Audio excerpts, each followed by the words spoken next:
Imagine firing up your backyard grill on a perfect Saturday, only to have a self-appointed neighborhood dictator storm in, badge gleaming, demanding you shut it down or face consequences.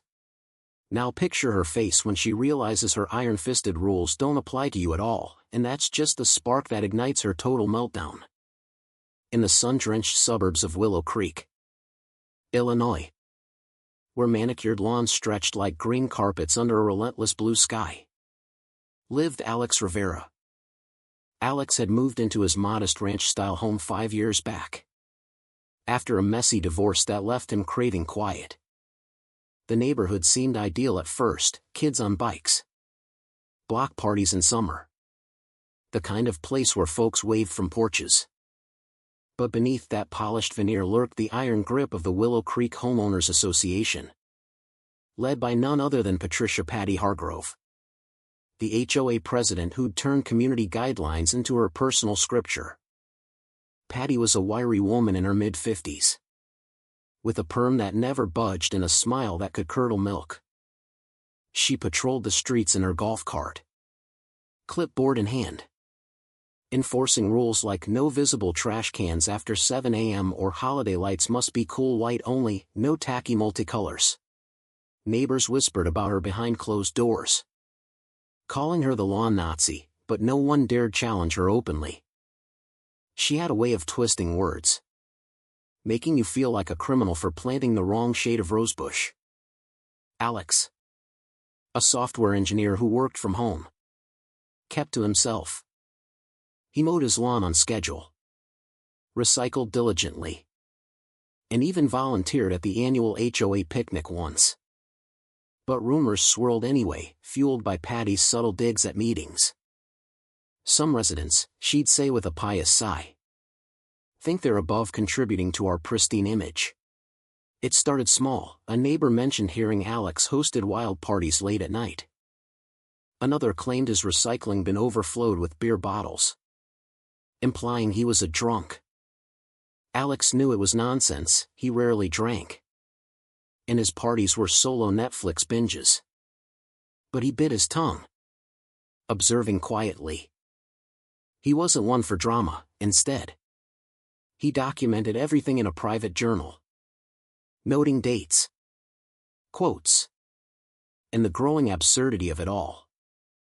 One crisp autumn afternoon, Alex decided to unwind with a low-key barbecue.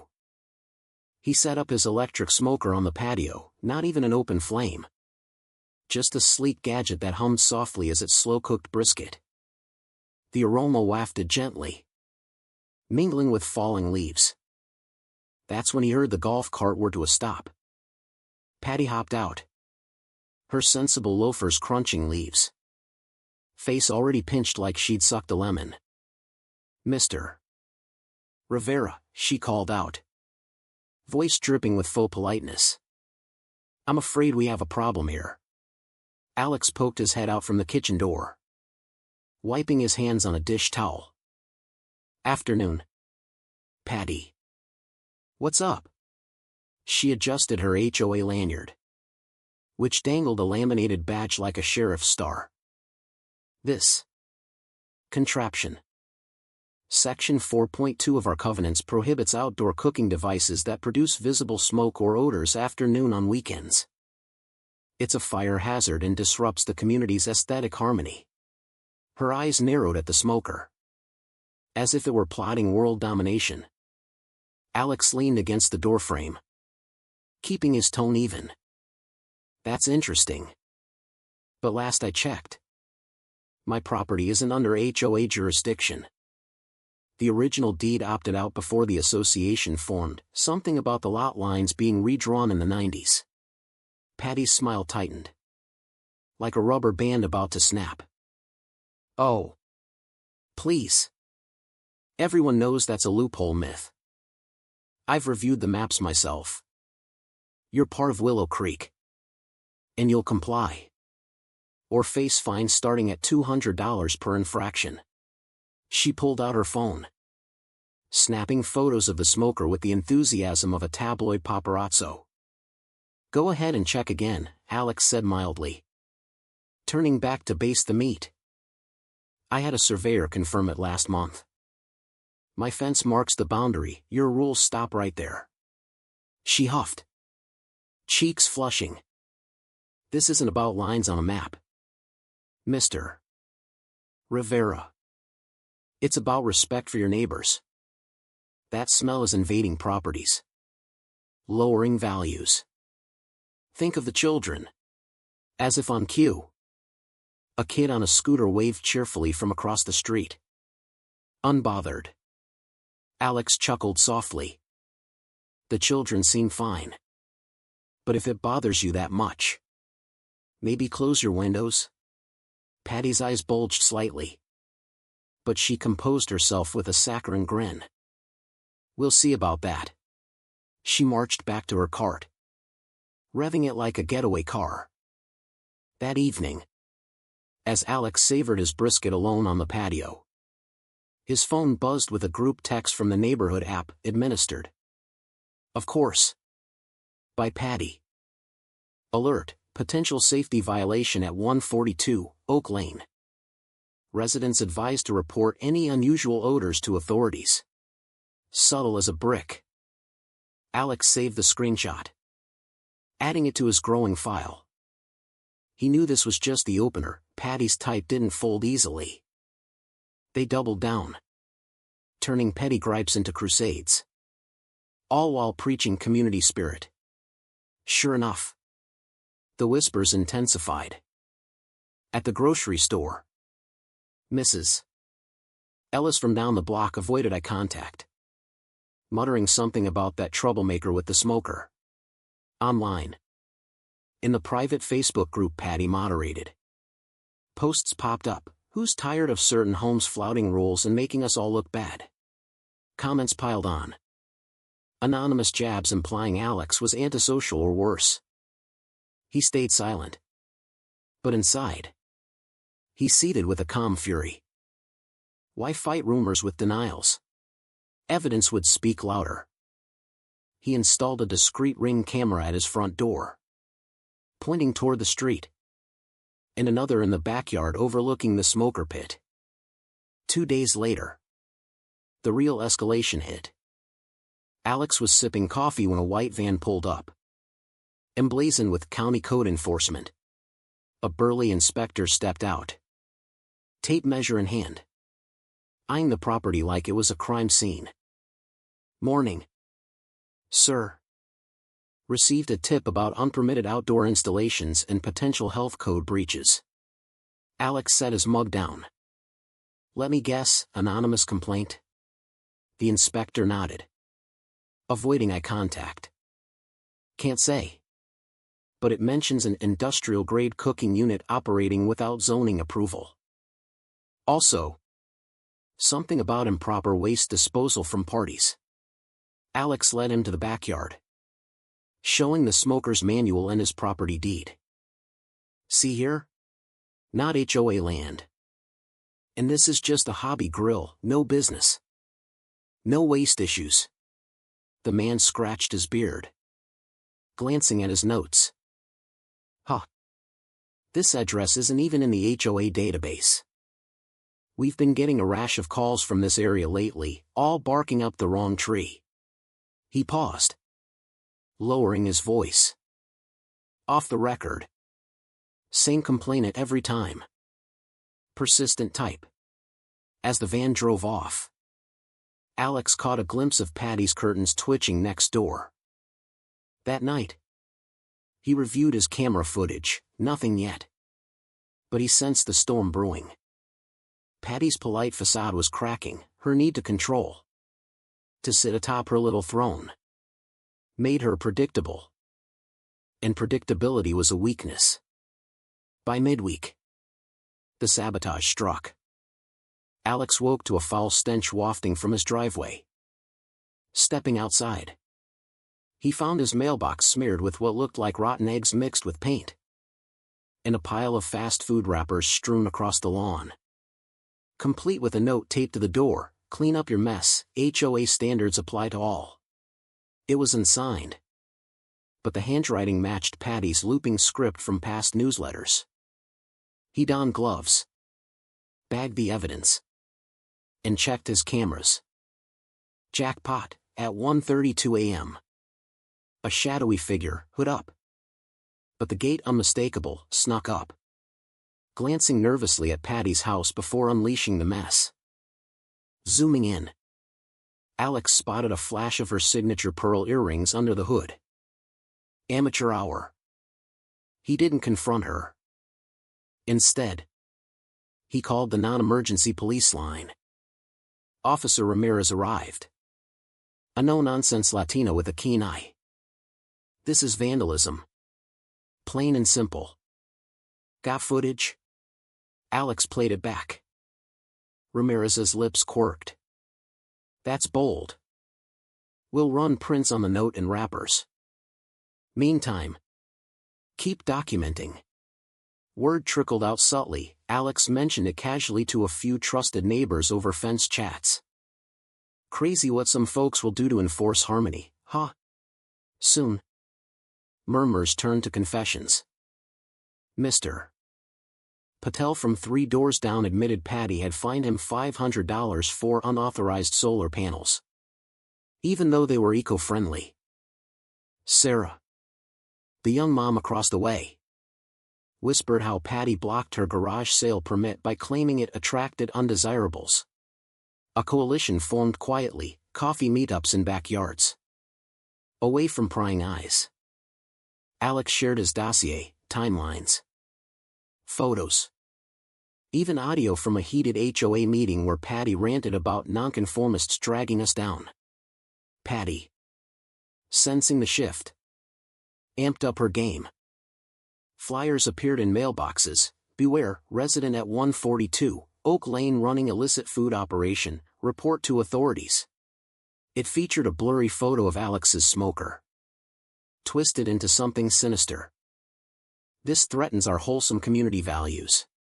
At the bottom, her signature as President Hargrove, guardian of Willow Creek. Alex took it to the county clerk's office. This is libel. She's spreading lies to harass me. The clerk, an older gent named Harold, sighed. We've seen this before with overzealous HOAs. File a complaint. We'll investigate fund usage too. Those flyers weren't free. Neighbors rallied. At an impromptu gathering in Sarah's garage, 10 residents showed up with their own Patty horror stories. She audited my fence height twice in 1 month, one griped. Claimed it blocked natural sightlines, whatever that means. Laughter mixed with groans. The kind that bubbles up from shared frustration. Alex laid out a plan. We petitioned for a board recall. But first, expose the rot. The audit request hit like a grenade. County records revealed Patty had siphoned HOA dues for administrative costs, $1,800 on personal printing, $500 on surveillance equipment, binoculars and a drone. Apparently, emails surfaced, Patty directing her nephew to handle complaints by any means, including anonymous tips to code enforcement. Patty's response? A frantic email blast, false accusations from disgruntled elements. I protect this neighborhood from chaos. But the tide had turned. Board members distanced themselves. One resigning via text, can't be part of the circus anymore. The hearing loomed. Set in the drab county hall under fluorescent lights that buzzed like angry bees. Alex arrived early. Binder in hand, maps, footage, sworn affidavits from 15 neighbors. The room filled, residents in folding chairs. A couple of local bloggers scribbling notes. And Patty at the front table, flanked by a jittery vice president. She wore a crisp blazer, hair sprayed to perfection, but her hands trembled slightly as she shuffled papers. The commissioner, a stern woman named Ms. Ellis, banged the gavel. This hearing addresses allegations of HOA misconduct, including harassment, fund misuse, and jurisdictional overreach. Ms. Hargrove, Your opening statement. Patty stood. Voice steady but edged with desperation. Ladies and gentlemen, I've dedicated years to upholding standards that keep Willow Creek safe and valuable. These claims are a witch hunt by one man who flouts rules and incites division. She shot Alex a glare, as if he were the villain in her personal drama. Miss Ellis nodded to Alex. Mr. Rivera. Proceed. He didn't grandstand. Let's start with facts. Projecting slides. He walked through the timeline, the unfounded rumors. The smoker standoff. The vandalism footage, Patty's earrings glinting under the hood. Gasps rippled. Then the flyers. The bogus complaints. The siphon funds. This isn't leadership, it's bullying under a badge. Patty interjected. Voice rising. That footage proves nothing. And those funds were for community betterment, security patrols to monitor threats like unregulated barbecues. A neighbor snorted. Security? You mean spying on us? The commissioner silenced the room. Then Officer Ramirez took the stand. Presenting lab results, prints on the vandalism note matched Patty's from a prior HOA document. We also recovered texts from her phone. Make sure he regrets that smoker. Use the back way. Sent to her nephew. Patty's face drained of color. Her confident smirk crumbling into a mask of shock. This is fabricated. I was framed. Miss Ellis leaned forward. Evidence suggests otherwise. Furthermore, the audit shows $4,200 in unauthorized transfers to a relative's account, disguised as maintenance fees. This constitutes embezzlement. The room erupted in murmurs. Patty's vice president stood abruptly. I didn't know about any of this. I'm cooperating fully. Betrayal hung thick. In a final, lopsided bid, Patty pleaded, without strict rules. This place falls apart. I'm the only one who cares enough to enforce them. Alex met her gaze. Enforce? Or exploit? You twisted community into control. Patty. And now it's biting back. The gavel fell, Patty suspended. Charges pending for vandalism, fraud, and harassment. As deputies escorted her out, she hissed at the crowd. You'll regret this anarchy. But her voice cracked. The queen dethroned in humiliating fashion. In the weeks that followed, Willow Creek exhaled. The HOA reformed under new leadership, transparent elections, relaxed bylaws like smokers allowed with neighbor courtesy. Dues dropped. Use for actual perks, a community garden. Free block parties. Alex's reputation flipped, neighbors dropped by with casseroles, thanking him for sparking change. You didn't just fight for your yard, Sarah said over lemonade. You freed us all. Patty's trial was swift, guilty on all counts. Sentenced to 3 years probation, restitution, and community service, ironically scrubbing graffiti in public parks. Her house sold quickly. The new owners ripping out her pristine hedges for wildflowers. Alex fired up his smoker that first free weekend, inviting the block. Laughter echoed. Smoke curling lazily, no patrols in sight. But as the sun set, casting golden hues over liberated lawns, one question lingered: was Patty a misguided guardian of order? Or just a petty tyrant hiding behind rules to feed her ego? You tell me, was justice served? Or did the neighborhood overreact?